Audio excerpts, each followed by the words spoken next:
ఇది తమలపాకు చెట్టు, ఇది అల్లం చెట్టు.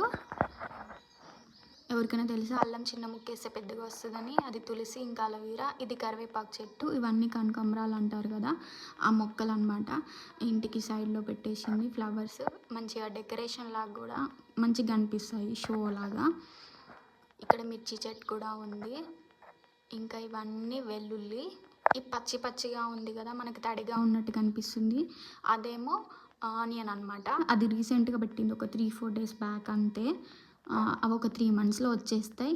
ఈ వెల్లుల్లి కూడా ఇంకొక 1-1.5 monthలో వచ్చేస్తుంది. ఇంకా ఈ ఉల్లినార అంటారు కదా, అది ఇంకొంచెం ఉంది. అది పొలం దగ్గర పెట్టేసుకుంటుందంట. ఇది జామ చెట్టు అండి, చాలా పెద్ద కాయలు కాస్తాయి. ఇప్పుడు చిన్నగా అయిపోయిన చెట్టు కానీ చాలా పెద్దగా ఉంటుండే, దాన్ని కట్ చేయడం వల్ల అట్లా చిన్నగా అయిపోయింది. ఇదేమో టమాటో, ఆర్గానిక్ టమాటో. చాలా పెద్దగా వస్తాయి, టేస్ట్ ఉంటాయి, కొంచెం పుల్లగా కూడా ఎక్కువ ఉంటాయి ఆర్గానిక్ టమాటోలు. ఇంకా ఈ వెల్లుల్లి అయితే అసలు చాలా చిన్నగా ఉంటాయి కానీ ఘాటు చాలా ఎక్కువ ఉంటాయి. టేస్ట్ మరీ మంచి స్మెల్ వస్తుంది కర్రీలో వేసినప్పుడు. ఇదేమో తోటకూర చెట్టు. ఎంతమందికి తెలిసి ఈ తోటకూర చెట్టు అని? తర్వాత చిక్కుడుకాయ చెట్టు, ఇక్కడ కూడా తోటకూర చెట్టు. ఇంకా అది దొండకాయ చెట్టు, చిన్నగా ఉంది మొక్క, పెద్దగా అయిపోతుంది.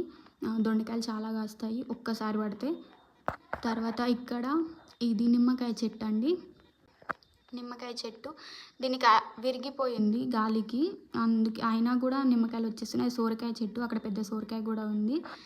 ఇంకా ఈ విరిగిపోయినా కూడా చాలా పెద్ద పెద్దగా వస్తాయి లెమన్స్, చాలా జ్యూస్ వస్తుంది. నేనైతే వచ్చినప్పుడు అలా తీసుకెళ్తాను ఈ లెమన్స్ని, చాలా డేస్ నిల్వ ఉంటాయి మనం ఫ్రిడ్జ్లో పెట్టుకుంటే కూడా. ఇది ములక్కాడ చెట్టు, అవన్నీ మండలు విరిచేశారు, అందుకే అట్లా సన్నగా కనిపిస్తుంది. ఇది చెరుకు చెట్టు, చెరుకు ఒక్కటేస్తే అదంతా అయిపోయింది.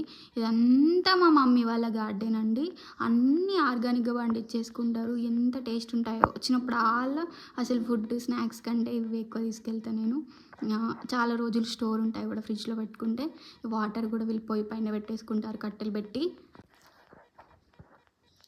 ఇదేమో ఈ పువ్వులు దేవుడికి పెడితే చాలా మంచిగా అనిపిస్తాయి. ఎంతమందికి తెలుసు నాకు కామెంట్ చేయండి, నాకైతే పేరు తెలీదు. ఇది మందారం చెట్టు, ఫ్లవర్.